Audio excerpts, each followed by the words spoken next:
What is normalization and why it is done? Normalization is just revising the score so that it is comparable to the score of another candidate. I take a simple example. Let's say there are two papers in which 2 days, separate days, on which paper 1 was conducted. So let's say this set was easy and this set was difficult. There was another set that was conducted and that was moderate. So a student who gets 90 in this set, probably the student attains the highest is 75 in this set and 85 in this set. So all these scores are normalized to a common basis. So these scores would be a little dropped, but these scores would be incremented a little, and let's say somewhere an equalization takes place around 84 as the normalized score, right? Now this 84 score would be considered as a normalized score, but this won't be a fair decision because probably the person who is appearing for the difficult set when attempted a easy set could have scored 100. So we don't know that. In order to avoid this kind of fallacy and issue, there has been a suggestion and a recommendation that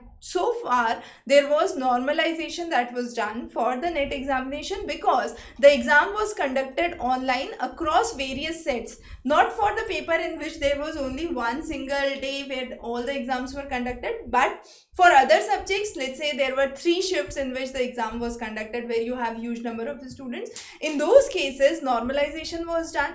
So because all the 3 days where students are appearing in 3 different shifts, you would have different difficulty of the paper, you cannot give the same paper. So there was normalization. Now once the normalization is there, the NET scores so far were just an eligibility criteria to become eligible for assistant professor. But now what is the concept? With your NET score and the percentile you have obtained in your NET score, you would be eligible for PhD admissions as well. So to have a uniform merit, this is required that no normalization is done, and this is one of the important steps that has been taken by government. In order to make this successful, the only way that was possible was to have the exam on a single day, single sitting, and that's not possible online because there are not so many computer systems available. So you have the OMR pattern which has been brought back. So for NET examination, OMR system has been revived back, and what you need to remember here is prepare well the questions and have last 10 minutes for filling the OMR sheets.